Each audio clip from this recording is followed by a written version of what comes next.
Hey everyone, and welcome to Almost Cancelled. I am Peter, that is Connor, and we are going to talk about Star Trek Lower Decks, Season 1, Episode 1. It's called Second Contact. So, this is a pilot episode, which means we will start spoiler free. I will give you warning before we get to spoilers. If there will be much in this, I don't suspect there'll be a lot, given that it's an animated comedy. And, typically, we don't review ongoing comedies, and we don't have no intention of doing it with this either, just purely because with comedies you tend to just end up repeating the jokes. There's not much to actually kind of analyze and discuss and whatever. This is purely just to have a look at the first episode, see if it's worth watching, see if it's something that's left a good first impression. And this is your animated comedy from CBS All Access. The not the first Star Trek animated series, of course. There was the classic one, but sort of the first since then, I think. That's something I they've don't done. recall of any others. I don't think I'm familiar with any. But This is definitely the first one that's a comedy. yeah, this is a full-on comedy. This is definitely, it's aiming for somewhere between a little bit of Rick and Morty, a little bit of Futurama, maybe with a touch of something else. Like, it's somewhere in that I spectrum. can see something like Archer kind of falling alongside this. It's kind of meant to be essentially a traditional single camera sitcom. It just happens to be animated instead of, it's not aimed at kids. This is clearly meant to be for people who are Star Trek fans, who will maybe cackle at some of the Star Trek sort of memes and references and that kind of thing. The whole idea being that we're following a crew of characters who are not the senior officers. They're not the ones on the bridge making the choices and making first contact, as this episode is called. It's called Second Contact. This is the crew who go down for the second round and make sure the names are spelled correctly and weird little things like that. But it's the losers, it's the underdogs, it's all that. So we have four main characters in the show. We have Ensign, and they're all ensigns, so just get that out of the way. Let's not rank them all each time. Yeah.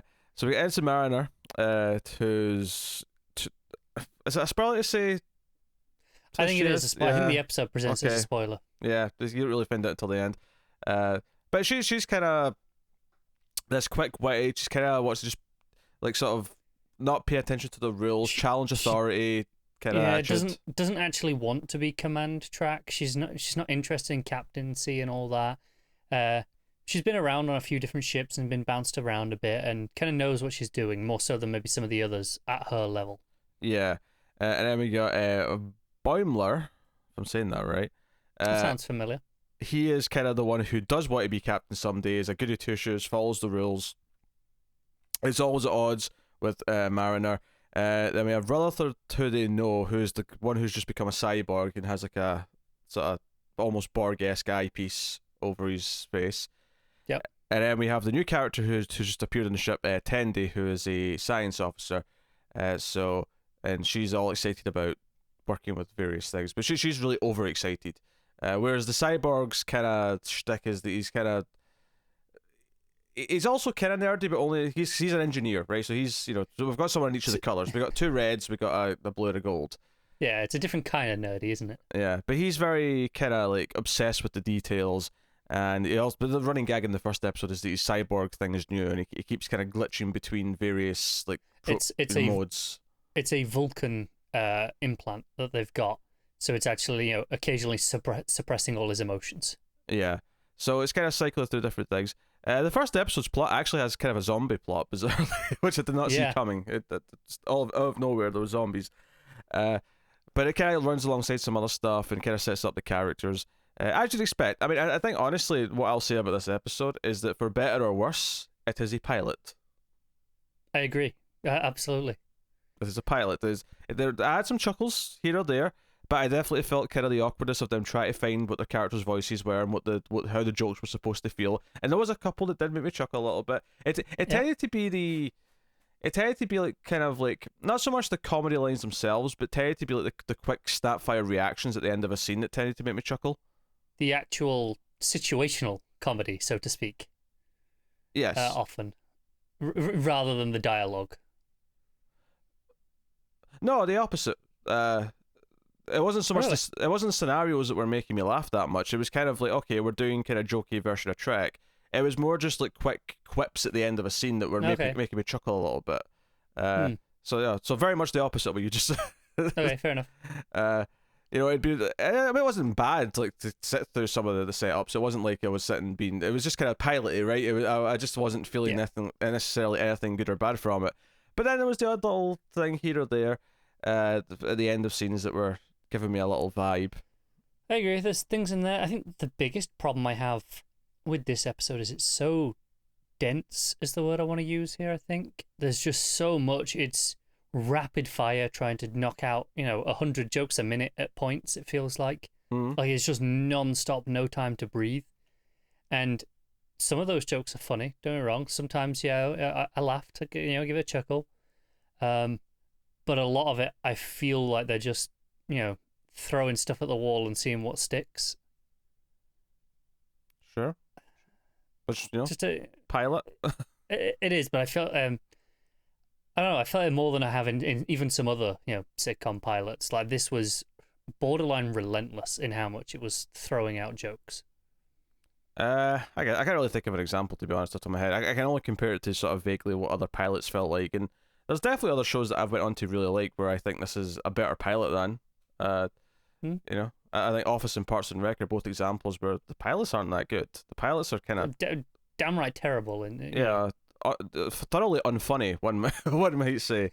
One would be correct to say. If anything, it's shocking that I continued watching those shows. Honestly, if those aired right now, I would not be. I mean, I think maybe I'd hear the buzz and go back, but if that aired now, I wouldn't be watching it. I mean, I think Office. That was like one of the last times in my TV watching kind of days that I think the reason why I stuck with it, even though the first couple were quite bad, is because I'd happened to just seen like a random one from early season 2 on TV, and that's what kind of made me go, oh, I kind of want to watch this, all right? So I kind of stuck with it knowing that there was at least one good episode at some point, and obviously it paid off. Parks and Rec, I don't know why I kept watching Parks and Rec. I actually don't know why I watched season 1 and came back for season 2. But sure enough, season 2 immediately justified my time spent. Honestly, it's a miracle enough people watched through it that it got renewed. Yeah, no, exactly. So it's kind of that weird thing. So what's strange about this, though, is this is not a network show. This is a show that's entirely been produced. All 10 episodes have been done, and it makes me wonder, like, is there a progression through the season where they do find their footing, or is it just going to feel like this all season? Because just side note here, I do happen to have heard that a lot of reviewers who got a couple of episodes all say episode 2 is better, so okay, something to consider. I would say the production schedule in this case shouldn't hold it back from it getting better. They can still find the voice as they go internally in their writer's room, and they can get that. They're not responding to any viewer feedback like you do sometimes see in network shows. It almost makes you wish that every show like this could do like 3 or 4 episodes, scrap them all, and then start from scratch again once they've found their their mojo a little bit. Once that would kind of be ideal, actually. Yeah. But of course, that's wasting a lot of money, which no one's ever going to let them do. So you might as well just throw the 3 episodes out there and hope for the best. Honestly, I think a great tactic for a lot of these examples, especially in a sitcom, is hope that a couple of the early episodes, write them inherently standalone, that you can move them about in the air order, and just sprinkle them in, a little bit later, where, okay, you got people on board with, episode 1 is a little bit different, obviously, but 2, 3, produce them early, but then sprinkle them in at episodes 5 and 8, and just okay, there's a couple of dud episodes in the middle of the season, they're spaced out, you don't feel it as much. Yeah, maybe. So I mean, the first episode does do a good job of establishing the 4 main characters and some of the dynamics that are going to be at play. It definitely establishes that Mariner and Boimler are the 2 main characters, and the other 2 are kind of the second tier of your main characters. Even on the lower decks, there's a hierarchy. Exactly, yeah. And there's a bunch of references to Star Trek stuff, which I imagine will always be a thing in the show, but this episode in particular at the end, there's like about a 30-second period at the end where there's just rampant references during a sort of monologue, and I kind of laughed because I was getting more of them than I felt like I should be. One in particular was kind of an obscure original series reference, which I would never have brought it up, but as soon as she said a certain name, I went, oh, I know that name.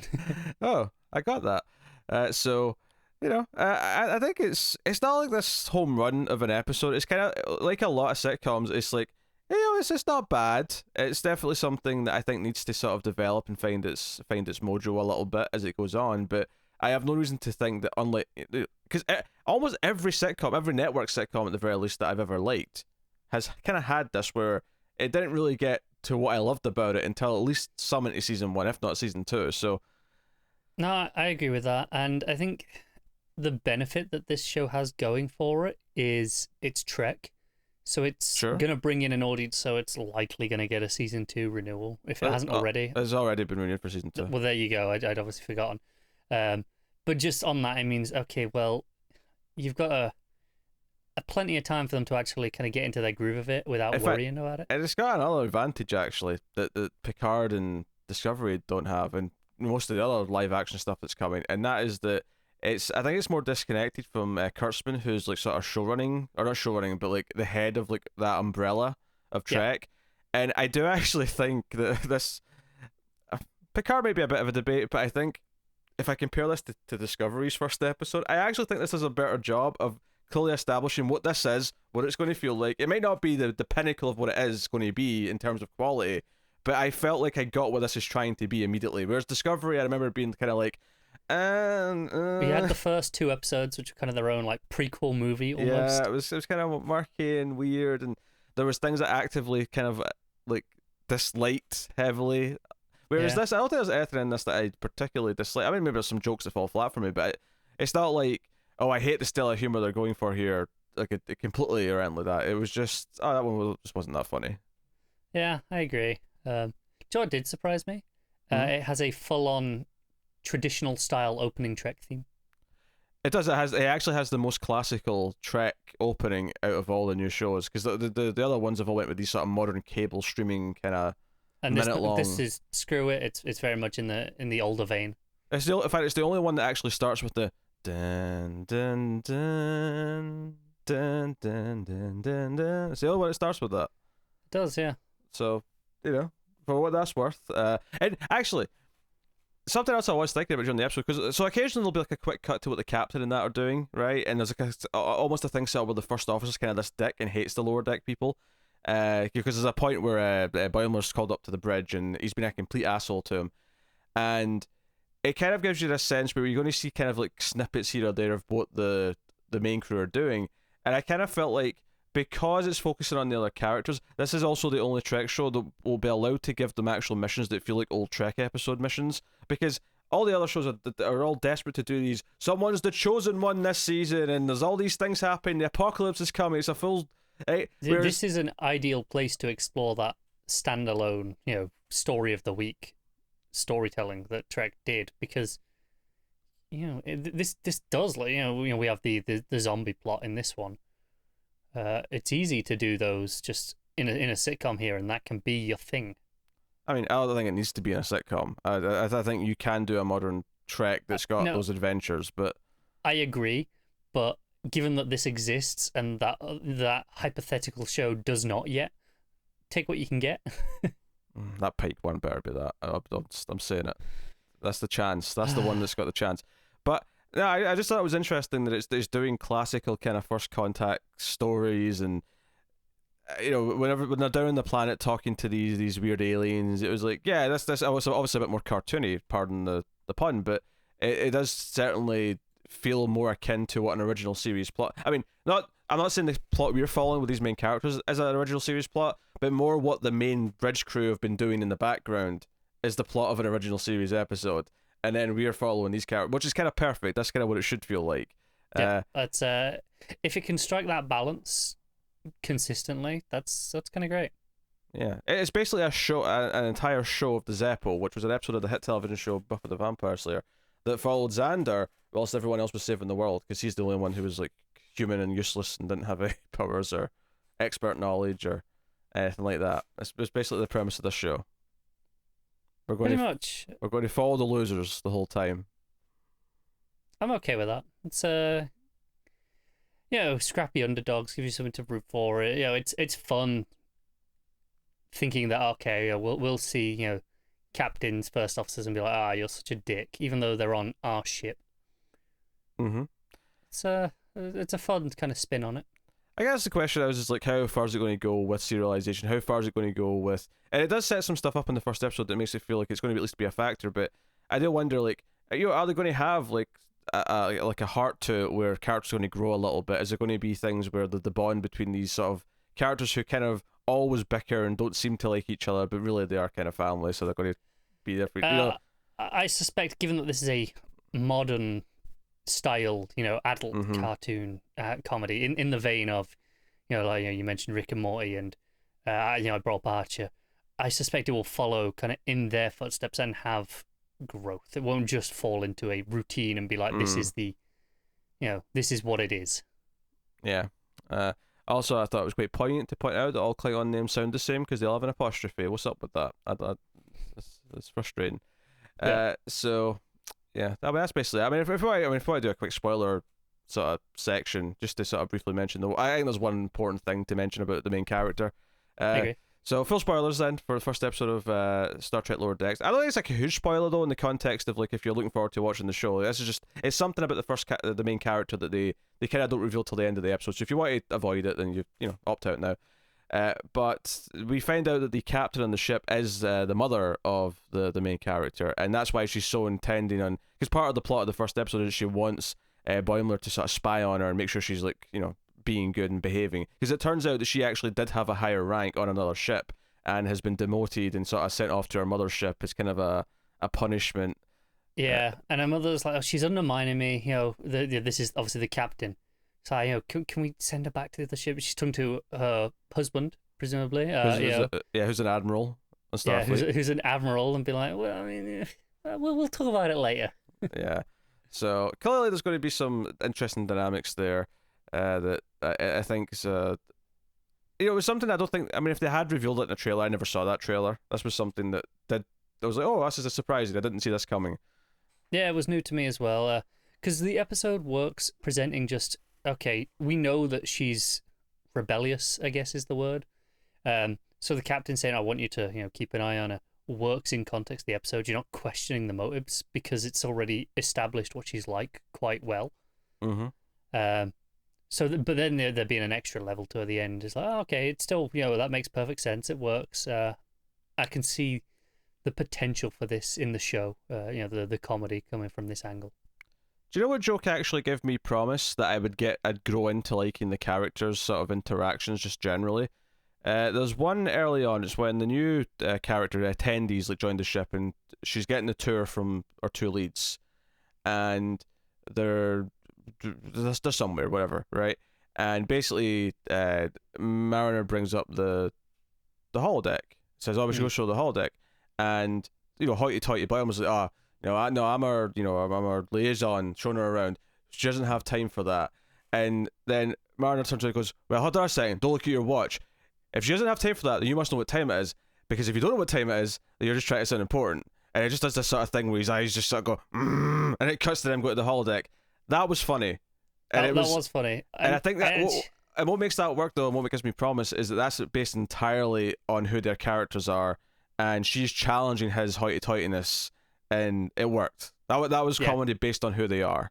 It is, and there's actually just a follow-up in the holodeck that I really liked. And again, it uses the holodeck to its advantage for the joke. So it is, playing with its situation, its sets, and in its world, but it is a character joke.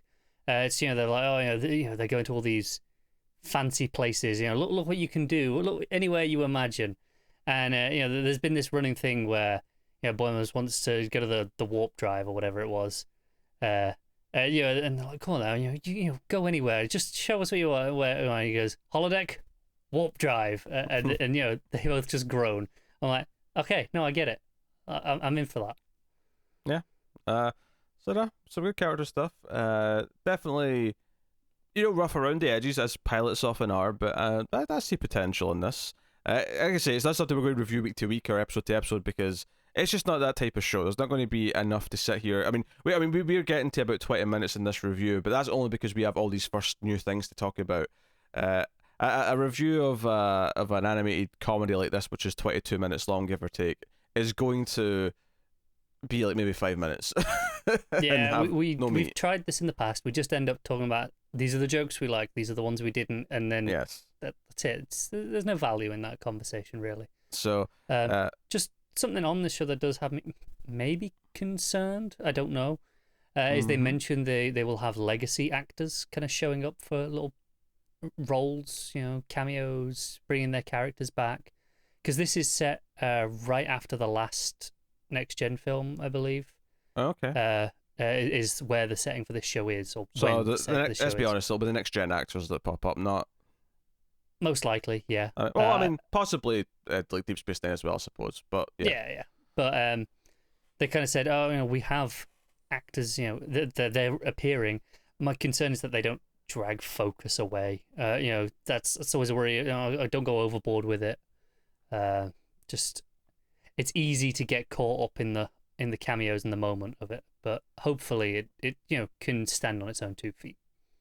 Just it's all down to balance. So I mean, there's no way of knowing how that'll shape out until they've done it. And it's so easy to get someone back for a voice role. They don't have to be young anymore. It doesn't matter that they've aged 20, 30 years. Yeah, I mean, some of them will definitely have older voices, but yeah. Yeah. So there you go. That is Star Trek Lower Decks episode 1. I think it has potential. It's definitely not like a home run out the gate, the first episode, but pilots really are. There's definitely some things in there to maybe see some potential. I mean, if the style of the humor, if you're just kind of annoyed by all of it, you're probably just going to hate it, and that's fine. Move on. But I think it has potential to be more of a home run than the other shows that we've had so far, bizarrely. Which even the better season of Discovery still had a lot of things to, feel down about and be critical of. So I'm kind of excited for a new season of Discovery. I want to see if they can. Can we finally mature into what the show should be? And I enjoyed season 2 enough, but this I think definitely has more potential to be more consistent at the least. Whereas maybe Discovery could have higher highs once it gets to that. Yeah. All right, there you go. So let us know what you think of the episode in the comments. Please do like is really important on YouTube. It lets the YouTube algorithm know that we are worth recommending out, so please do. More people will find us. If you want to support us financially, you can do that over at patreon.com/MailFuzzTV for as little as $1 per month.